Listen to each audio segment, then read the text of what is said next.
22 जनवरी को जहां रामलला अयोध्या अपने गर्भगृह में विराजमान होंगे, इस अवसर पर अयोध्या ही नहीं बल्कि हरिद्वार में भी जश्न का माहौल होगा। 22 जनवरी के दिन विश्व प्रसिद्ध हर की पैड़ी को भी फूलों से सजाया जाएगा और शाम के समय हजारों दीपक हर की पौड़ी पर जलाकर उत्सव मनाया जाएगा।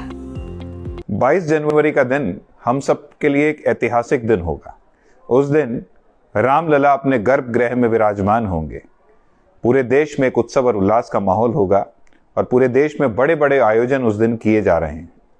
हम भी श्री गंगा सभा के तत्वाधान में इस बार जैसे देव दीपावली पर हर की पौड़ी को सजाया जाता है, ऐसे ही हर की पौड़ी के साथ साथ पूरे हर की पौड़ी क्षेत्र को एक भव्य रूप में सजाया जाएगा और एक बड़ा भव्य आयोजन हम इस बार 22 जनवरी को कर रहे हैं। हरिद्वार में मौसम के पहले कोहरे ने जनजीवन अस्त व्यस्त कर दिया है। आलम यह है कि सड़कों पर वाहन भी रिंग रिंग कर चल रहे हैं। शहर में लोग जगह जगह अलाव जलाकर ठंड से बचाव करते नजर आए। विजिबिलिटी कम होने के कारण लोग फॉग लाइट व इंडिकेटर का प्रयोग कर रहे हैं। ठंड काफी पड़ रही है, 2 दिन से तो कोहरा आ रहा है। हम ये चाहते हैं कि जो आसपास के रोड पे जाने वाले बहुत ठंड लगती है, उन लोगों को थोड़ा सा अंधेरा सा भी हो रहा है। यहाँ पर बहादुराबाद में अगर गांव प्रधान अगर चाहे या गवर्नमेंट या जिला स्तर पर लकड़ी की व्यवस्था जलाने की कोशिश करें, जिससे कि यहाँ के लोगों की ठंड दूर हो जाए और यहाँ पर लोग बात सुकून से रहने जाए, जिससे लोग आने जाने में दिक्कत ना, किसी परेशानी ना हो। मैं बहादुराबाद से हूँ। आज बहादुराबाद में जिला हरिद्वार में कोहरा बहुत ज़बरदस्त छाया हुआ है और जो है ये जो रोड पे गाड़ियाँ चल रही हैं, इनको थोड़ा सा सावधानी बरतने की ज़रूरत है। और जो है हमारे ग्राम बहादुराबाद प्रधान जी जो नीरज हैं, इनको भी थोड़ा सा सोच विचार करने की ज़रूरत है। जगह जगह लकड़ी गिराएं, बहुत ज़्यादा ठंड है, कोहरा है, परेशानी का सामना करना पड़ रहा है। गरीब जो जनता है उनके लिए थोड़ा सा ध्यान में रखकर इनको जगह जगह लकड़ी का प्रबंधन करना चाहिए।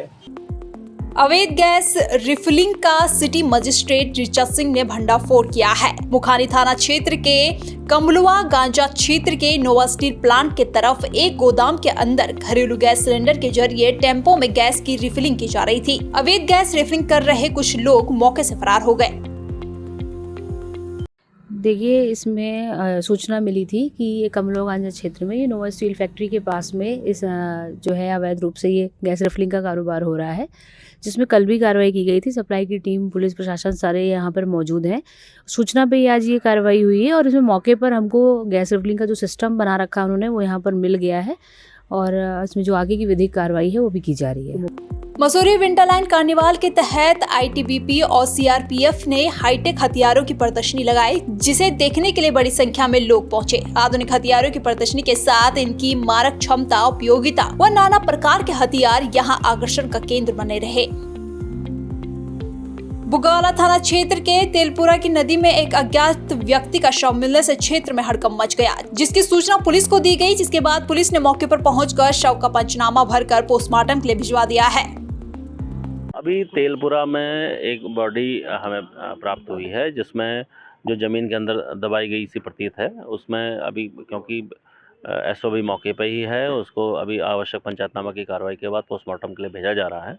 पीएम रिपोर्ट आने के बाद ही चीज़ें ज़्यादा क्लियर होंगी कि उसमें घटना का क्या कारण है। उत्तराखंड के राशन डीलर कमीशन न मिलने से बेहद नाराज हैं। सभी राशन डीलर 1 जनवरी से हड़ताल पर जाने की चेतावनी दे चुके हैं। भगवानपुर में आयोजित all India fair price shop dealer federation के एक कार्यक्रम में प्रदेश भर के बड़ी संख्या में राशन डीलर पहुंचे, जहां उन्होंने सरकार से आर पार की लड़ाई लड़ने का ऐलान कर दिया है। फेडरेशन के प्रदेश अध्यक्ष रेवाधर ब्रिजवासी ने कहा कि राशन डीलर की समस्याओं पर सरकार कोई ध्यान नहीं दे रही है। आलम यह है कि पिछले लंबे समय से उन्हें कमीशन तक नहीं मिला है। देखिए, सरकारी संस्था गल्ला विक्रेताओं की विभिन्न मांगों के समर्थन में राष्ट्रीय संगठन all India fair price shop dealers federation द्वारा के राष्ट्रीय संगठन द्वारा जो हड़ताल की घोषणा की गई है, उसमें उत्तराखंड प्रदेश का संगठन भी शामिल है। हम भी समर्थन करते हैं, क्योंकि कई वर्षों से सरकारी संस्था गल्ला विक्रेताओं की एक मांग रही है कि हमें मानदेय दिया जाए। उस मानदेय के लिए हमारी सरकारों ने उसमें विचार करना चाहिए। केंद्र सरकार और राष्ट्रीय सरकार से हम अपील कर रहे हैं की मानदेय दिया जाना चाहिए। संगठन द्वारा देश के 5,38,000 विक्रेताओं का वह कार्यक्रम है, वो केवल उत्तराखंड का कार्यक्रम नहीं है। उसमें 16 जनवरी दिल्ली रामलीला मैदान से संसद मार्च का कार्यक्रम है और उस दिन हमारे पूरे देश के विक्रेता वहां पर जाएंगे। उसमें केवल उत्तराखंड के विक्रेताओं की सहभागिता नहीं है और हम राष्ट्रीय संगठन का एक अंग होने के नाते हम राष्ट्रीय संगठन का उसमें भी सहयोग करेंगे। इस टाइम राशन डीलर बिल्कुल भुखमरी के कगार पर है, क्योंकि 7 महीने का पीएमजीवाई का राशन हमें आज तक कमीशन नहीं मिला और 4 महीने हमारे ये भी हो गए हैं और फिर हमें 4 महीने का बिल का जो मामला पड़ेगा, फिर हमें बिल बनवाने के लिए दर दर भटकना पड़ता है। इसलिए थोड़ा सा राशन डीलर बहुत परेशान है। आज के टाइम में राशन डीलर 96%, 57%, 58% तक 90%, भगवानपुर का रिकॉर्ड है कि 90% से कम कोई राशन डीलर बायोमेट्रिक नहीं कर पा रहा।